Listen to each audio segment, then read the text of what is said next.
Existem conversas que informam e existem conversas que transformam. Aqui a gente abre espaço para aquilo que muitas vezes fica escondido até da própria mulher. As dores que ela ainda não conseguiu entender, as perguntas que ninguém ensinou a fazer e os caminhos de cura que começam quando algo dentro dela finalmente encontra sentido. Eu sou Maiana Mustafa, psicanalista integrativa, especialista em saúde mental materna. E este é o podcast Conversas que Curam, um espaço de escuta, consciência e transformação para o universo materno e para a alma feminina. Mulheres mães, sejam todas muito bem-vindas.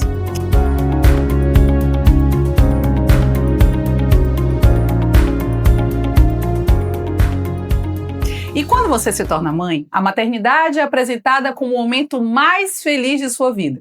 Mas no meu consultório, muitas mães chegam dizendo algo muito diferente. Eu amo meu filho, Maiana, mas eu não estou nada bem. E quase sempre essa frase vem acompanhada de culpa. Culpa por estar cansada, por estar irritada, por relacionamento estar um caos, porque sentiu que perdeu um pouco dela antes mesmo da maternidade. Essa mulher, ela vive dividida entre o que realmente esperam dela e o que ela está sentindo. Sabe por quê? Porque quase ninguém explica o que realmente acontece dentro do corpo, da mente e as emoções dessa mulher quando ela se torna mãe. E foi exatamente por isso que eu escolhi começar o Conversas que Curam por esse tema. Como mãe e mulher, eu já experimentei no meu próprio corpo o impacto de informações incompletas e distorcidas sobre a saúde mental. E somente quando compreendemos a fundo esse tema é que mudamos completamente a forma como vivemos a nossa vida. E hoje nós vamos conversar sobre algo que quase ninguém explica sobre a saúde mental das mães. E para essa conversa eu trouxe um convidado muito especial, porque ele tem um olhar diferente sobre a saúde mental. Ele é psiquiatra, mas não olha apenas para o sintoma. Ele é especializado em nutrologia, olhando para o corpo, para os hormônios, para as vitaminas, para o estilo de vida. Ou seja, ele entende que corpo e mente não são coisas separadas. Então, para hoje, a gente vai abrir um tema que, sinceramente, eu acho que deveria ser falado para toda mulher antes mesmo dela se tornar mãe. Doutor Davi, que honra recebê-lo. Seja muito bem-vindo. Maiana, muito obrigado por esse convite. Espero explorar ao máximo aqui com você esse tema interessantíssimo, né, do mundo da saúde feminina, do mundo da saúde materna. E com certeza a gente vai conversar um pouco aqui e vai explorar esses detalhes. Maravilha, doutor Davi. No meu consultório, eu recebo muitas vezes as mães dizendo coisas como: eu tô cansada, eu tô exausta, eu tô mais irritada do que eu gostaria, meu cérebro parece que não desliga nunca. E elas dizem uma coisa muito forte: eu não era assim antes de ser mãe. Então, eu quero começar te fazendo uma pergunta que talvez muitas mulheres nunca ouviu de um psiquiatra. O cérebro da mulher muda mesmo antes de ela ser mãe? Depois de ela se tornar mãe, ela tem um cérebro antes, e depois que ela se torna mãe, existe uma diferença nesse cérebro? Sim, há mudanças no cérebro da mãe. Mudanças, por exemplo, há estudos, como um estudo já publicado na Nature, por exemplo, de alterações tanto estruturais como funcionais. Então, alterações na região da amígdala, do hipotálamo, na região do córtex. E essas alterações neurofuncionais e anatômicas são estratégicas para o próprio cuidado materno. Então, existem alterações importantes nesse ponto de vista, tanto durante a gestação como no puerpério, alterações na questão hormonal, né? Alterações no ponto de vista dos neurotransmissores. Isso é estratégico, é muito bonito, porque isso denota um cuidado biológico ali em relação à questão da mãe, em relação ao cuidado com o filho. Então, sim, existem essas alterações, tanto neuroanatômicas como neurofuncionais, neurotransmissores, a parte hormonal, e isso deve ser observado com bastante atenção. Como o corpo da gente é sábio, né? Com certeza. Ele prepara exatamente o corpo da mulher para aquilo que ela vai precisar experimentar. Sim. Às vezes, doutora Davi, eu escuto as mulheres dizendo assim, lógico que existem algumas situações em que elas estão passando por grandes desafios emocionais, ela diz, mas eu não estou dando conta. Mas quando você termina trazendo essa informação da própria biologia do corpo, dizendo Sim. que, peraí, mãe, seu cérebro exatamente está sendo preparado para esse desafio que você vai experimentar, que ela confia na biologia desse corpo, né? Sim. O quanto esse cérebro, ele realmente se prepara para ela experimentar essa nova função dessa Perfeito. identidade dessa mulher. Que lindo, Perfeito. né? Sim. E outra coisa que a gente pode aprofundar aqui, além desse cansaço, né, que ela fica com dúvidas, porque ela não era assim antes de ser mãe, eu percebo que a gente vive um alerta constante quando a gente é mãe, né? A sensação é que o cérebro não desliga nunca. É como eu experimento isso. Né? A gente está sempre projetando informações dessa maternidade. Né? As mães de filhos muito pequenos, por exemplo, quando o filho dorme, a mente continua ali funcionando. Às vezes vai lá para conferir, para ver se o filho está dormindo mesmo, né? Ver se ele está respirando. Isso tem alguma relação com a ansiedade? Ou seja, existe algo nesse cérebro materno que naturalmente coloca a mulher nesse estado de vigilância? Porque por que essa vigilância ela começa a fazer parte dessa maternidade quando essa criança chega? Excelente pergunta, Maiana. O estado de alerta em si é natural da mãe, isso é estratégico do ponto de vista biológico, evolutivo, porque caso contrário, o cuidado estaria negligenciado do filho. Quando o filho chorasse, a mãe não iria ver o que é que está acontecendo. Então, esse estado de alerta ele é natural. O problema é quando existe um estado cronicamente hiperativado. Esse estado cronicamente hiperativado no cérebro da mãe, por diferentes fatores, né? Seja por uma privação de sono, seja por um transtorno de saúde mental, seja por uma deficiência nutricional, hormonal, seja por uma falta de rede de apoio, por inúmeros fatores, esse cérebro pode estar no estado cronicamente hiperativado de alerta e isso pode desencadear transtornos, sem dúvidas.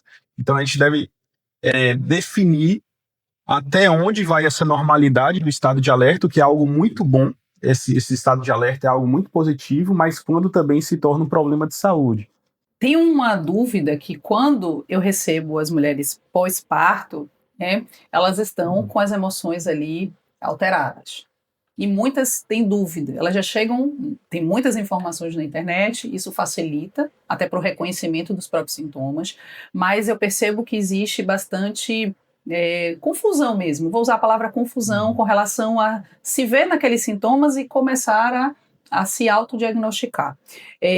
E eu vejo que, como ela já chega vulnerável pós-parto, ela já chega, eu tô com baby blues? É baby blues ou é depressão pós-parto? Eu percebo que existem muitas informações, né, que as mulheres elas ficam com essa dúvida com relação ao humor, que muda muito nesse puerpério. Então, o que acontece exatamente no corpo e no cérebro dessa mulher nesse período pós-parto, doutor? Perfeito. O puerpério é uma fase muito delicada em termos de saúde mental. Por quê? Porque a mulher, ao longo de toda a gestação, vinha com altos níveis de estrogênio, de progesterona, prolactina, ocitocina, de uma série de hormônios.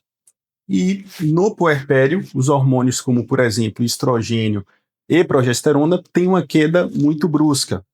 Essa queda muito brusca no ponto de vista hormonal desencadeia também alterações nos neurotransmissores, desencadeia também alterações no ponto de vista do humor. Já é esperado, por exemplo, que 50% a 80% das mulheres tenham no puerpério, mais ou menos ali a partir do segundo dia do pós-parto, o baby blues, né? Que a mulher comece a ter sintomas como um certo desânimo, uma certa irritabilidade, uma certa ambivalência emocional, ao mesmo tempo que ama o bebê, mas também está muito frustrada em algum ponto de vista. Então já é esperado que haja esses sintomas, não é normal, não precisa de medicamento nesses casos, precisa de orientação, psicoeducação, de suplementação, cuidado integrado, porém isso já é esperado. Existe um certo ponto, porém, que se torna já uma depressão pós-parto, né? Depressão pós-parto, a depressão no puerpério, que tem sintomas muito mais intensos, tem uma irritabilidade muito mais intensa, tem uma exaustão emocional muito mais intensa, uma tristeza mais acentuada, uma sensação de incapacidade diante do bebê, uma perda de prazer, que a gente chama de anedonia, uma perda de vontade, que a gente chama de avolia. Então, isso já não é esperado, isso ocorre em 10 a 20% dos casos, essa depressão mais intensa, e quando existe essa situação, exige, de forma geral, tratamento tanto medicamentoso como psicoterápico, exige um olhar mais amplo, né? Muitas mulheres acreditam que a saúde mental é apenas algo psicológico, né? E eu particularmente gosto muito da tua linha de trabalho, porque conecta com a minha, né? Porque é integrativo. Então, eu percebo que muitas mães, elas sofrem até aqui as questões emocionais, né? Mas, às vezes, o corpo está gritando ali por algo que ninguém investigou, como vitamina, hormônios, como inflamações no corpo. Me conta uma coisa, quando você recebe mulheres que podem até ter as suas oscilações emocionais, mas muitas vezes o grande sofrimento que esta mulher está vivenciando é desse corpo. Explica um pouquinho como é que isso funciona, doutor. Uma mulher, por Excelente. exemplo, ali com déficit de vitamina D. Sim. Primeiramente, o cuidado do ponto de vista dos hormônios, das vitaminas, deve ocorrer antes mesmo da mulher engravidar. Então, se a mulher pensa em iniciar uma gestação, ela já deveria buscar ajuda do ponto de vista médico integrativo para avaliar essa questão, né? Antigamente, as mulheres não buscavam essa ajuda até porque era um outro estilo de vida, alimentação mais natural, de certa forma mais saudável, menos fatores estressores, menos fatores inflamatórios ao corpo. Mas hoje, diante das circunstâncias em que a mulher vive, é essencial ter um preparo para a gestação. Ou seja, vou engravidar, então preciso avaliar como é que está a minha vitamina D, como é que está a ferritina, né, o estoque do ferro, como é que está o complexo B, que é essencial para a gestação, para a formação do tubo neural no bebê, por exemplo, né, como é que está a inflamação no corpo, existe um estado inflamatório, através de exames laboratoriais dá para identificar esse estado inflamatório, existem alterações hormonais ou uma síndrome de ovário policístico, endometriose, existe uma disfunção hormonal, seja, por exemplo, uma disfunção hormonal tireoidiana, uma deficiência, por exemplo, dos micronutrientes, será que precisa suplementar ômega 3, que é um suplemento essencial para a gestação? Então, existem vários fatores que a gente avalia já nessa preparação para a gestação, e durante a gestação e no puerpério, esse cuidado é ainda mais intensificado. Por exemplo, a vitamina D, muito bem citada, né?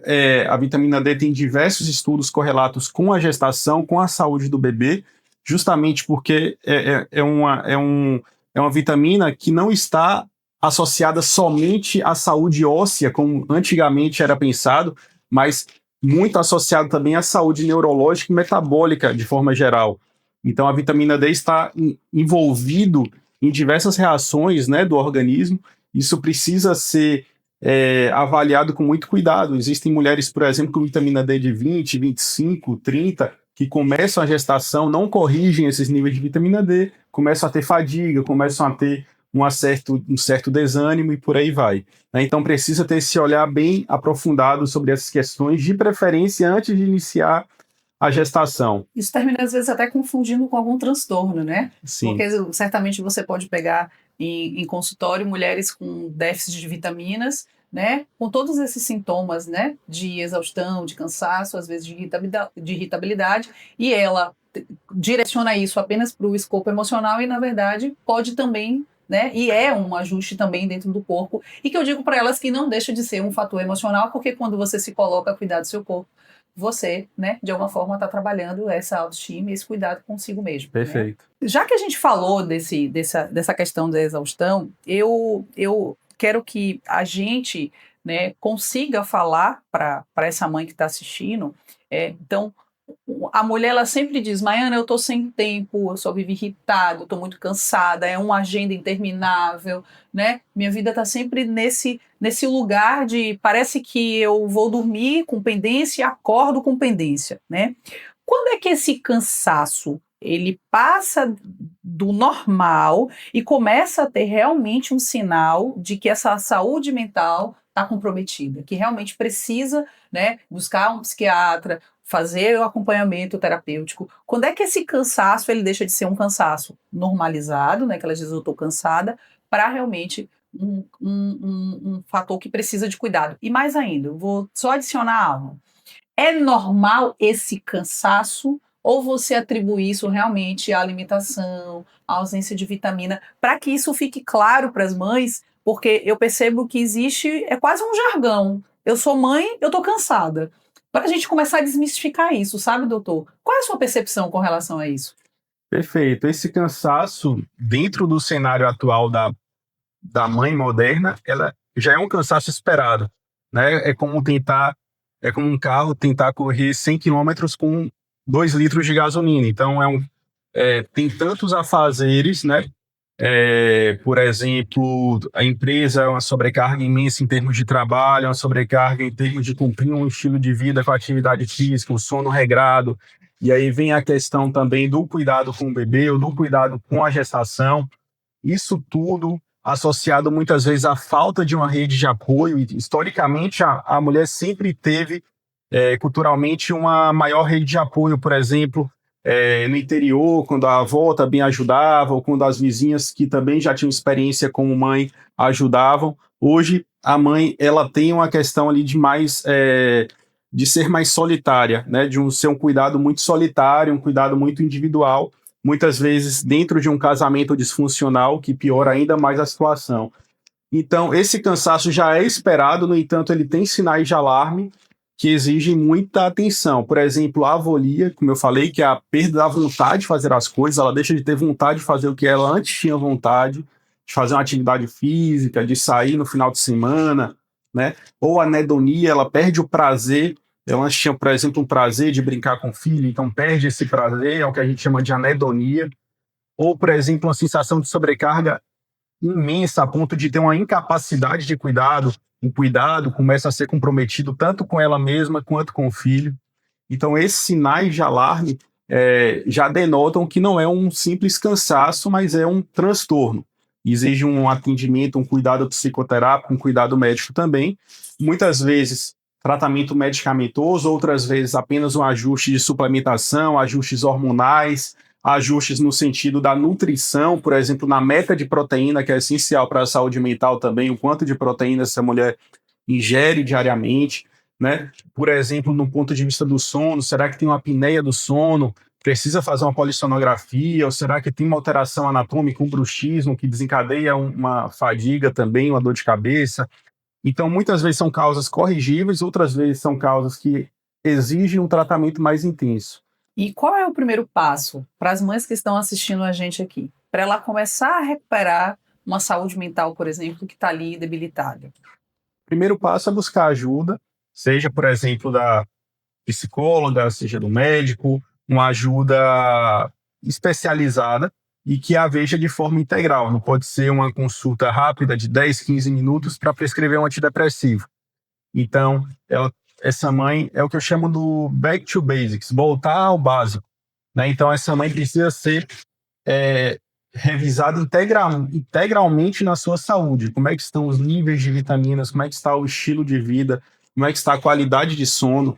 Muitas mães dormem 7, 8 horas, acham que dormem bem, mas a qualidade desse sono na polissonografia é muito ruim. Então, não necessariamente a qualidade de sono é um número de horas de sono, né? Então, como é que está o sono, como é que está a questão, por exemplo, do humor, se precisa de uma estratégia de suplementação voltada para essa parte do humor e ansiedade. Hoje a gente tem uma série de suplementos com evidência científica para isso, citado em diretrizes médicas. Então, essa mãe precisa saber que a partir do momento em que ela se cuida, ela também tem mais capacidade, mais potencial para cuidar do outro, né? Então, o cuidado do outro depende também que ela cuide de si mesma. Eu acho que é aqui que mora o maior desafio das mães. Elas não perderem de si mesmas, né? Não se perderem de si mesmas a partir do momento em que ela entende que para que ela cuide, ela precisa se cuidar, e ela fica muito com a narrativa do mas primeiro o outro, né? Ele precisa de mim, ele é completamente dependente de mim, mas se ela não abrir esse espaço, né, na agenda, na vida, para que ela possa ter esse cuidado, ela jamais vai conseguir, né, entregar isso para o outro. E agora eu quero te fazer uma pergunta mais humana. A gente escuta muita coisa, a gente ouve muitas histórias, e sem identificar ninguém, é claro. Existe algum caso em sua prática que te marcou assim profundamente e que fez você perceber algo muito importante sobre a saúde mental das pessoas? Sim, com certeza. Tem um caso recente, inclusive, de uma gestante que me procurou no primeiro trimestre de gestação ainda. Ela tinha um passado de depressão gestacional E quando a mulher tem um passado de depressão gestacional em outras gestações, isso é o principal fator de risco para que ela tenha novamente. Então, nessas mulheres que já tiveram uma tristeza em outras gestações, a gente precisa ter um olhar mais atento, mais preventivo.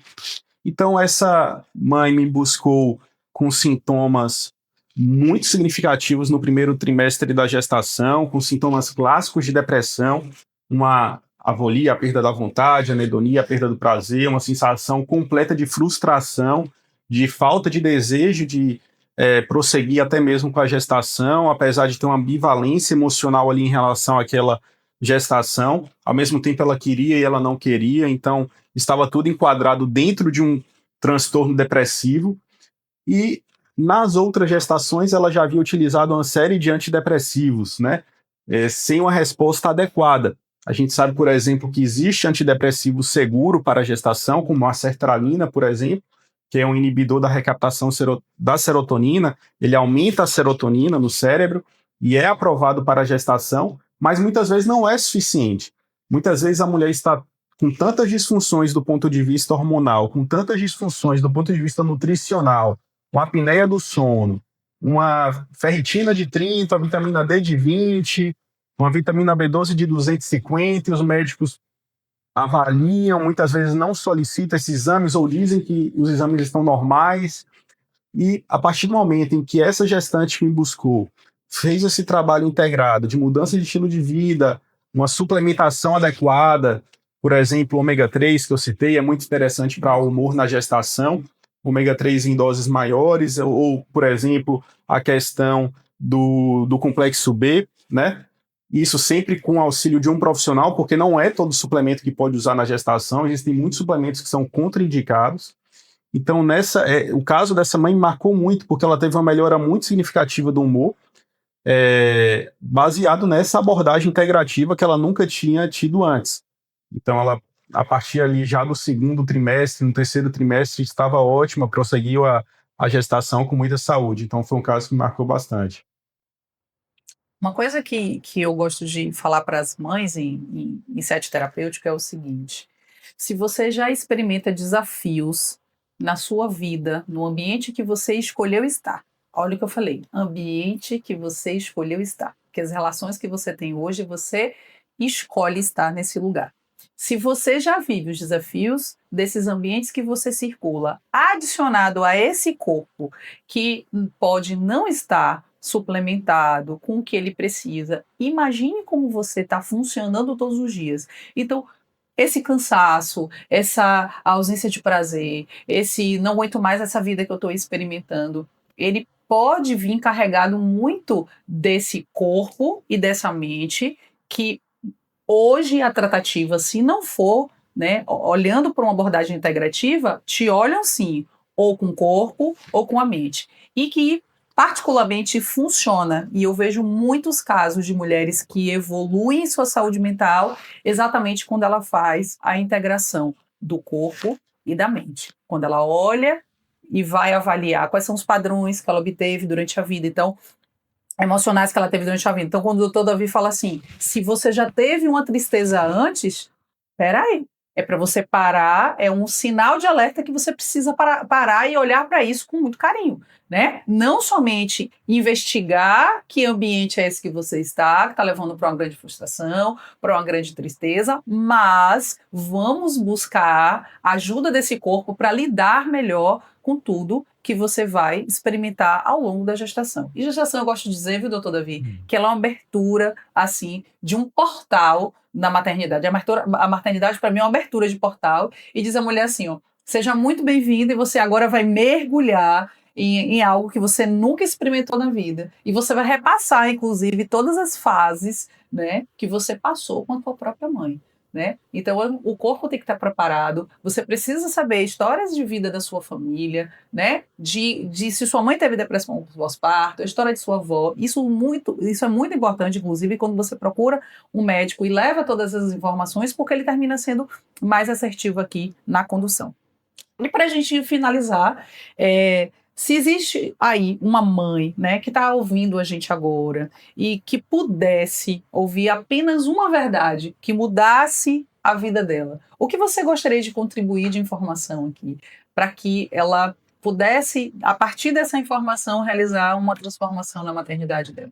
Perfeito, Maiana. Antes de tudo, paciência, né? Quando nasce um bebê, nasce também uma mãe que está ali para aprender também com o processo, né? Amadurecer com o processo. Então, um bebê não precisa de uma mãe perfeita, mas de uma mãe que esteja presente.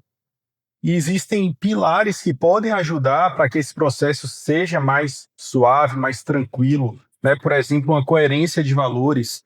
Então, por exemplo, no ponto de vista do casamento, existem muitos valores que tornam um casamento um chão em que não se pode pisar, em que não se pode confiar.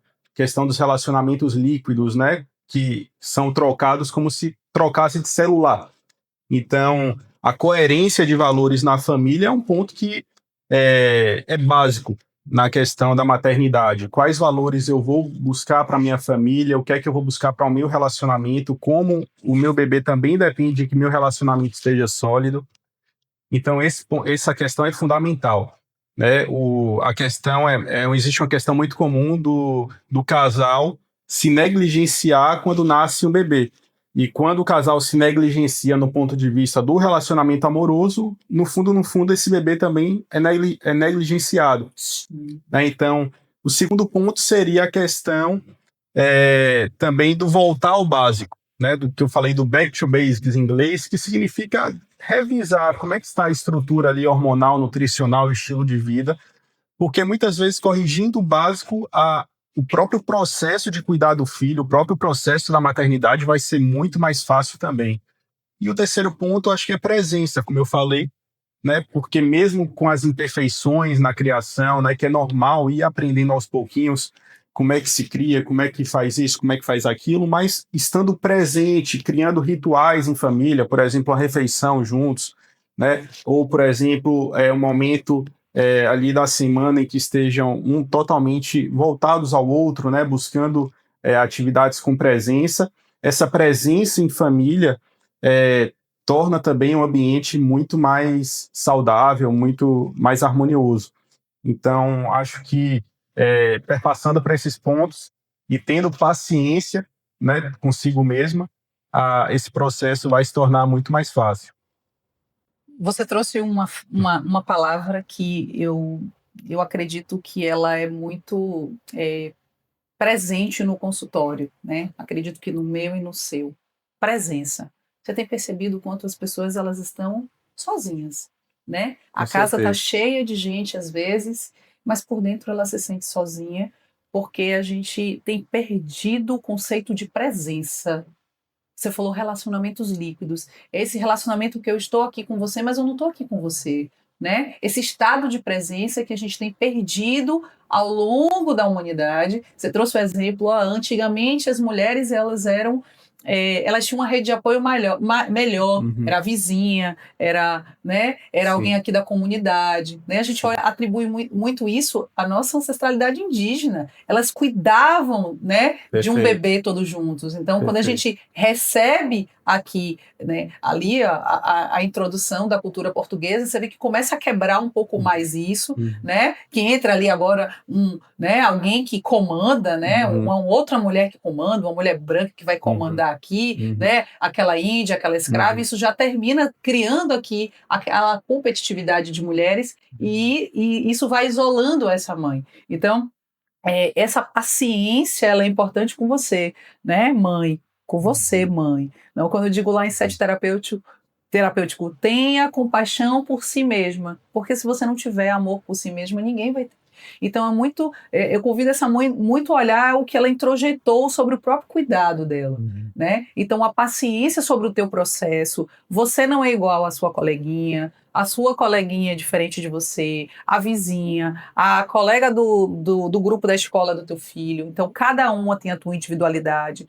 Não se trata a maternidade com pluralidade, se trata com individualidade. Você tem a sua história, você tem o que você dá conta, e você tem que olhar aquilo que você consegue construir do teu próprio processo. Então, paciência com você, reforçando as palavras que foram fantásticas de Dr. Davi, paciência com você, compaixão com você, e olhar as estruturas de relações que você está inserida, porque aí sim você vai ter uma maternidade mais fluida, mais leve e principalmente mais amorosa, né? Porque maternidade é para trazer essa explosão de amor. É isso mesmo? Excelente. Eu sou Maiana Mustafa e esse foi mais um episódio do podcast Conversas que Curam, porque quando a verdade encontra espaço é que a cura começa.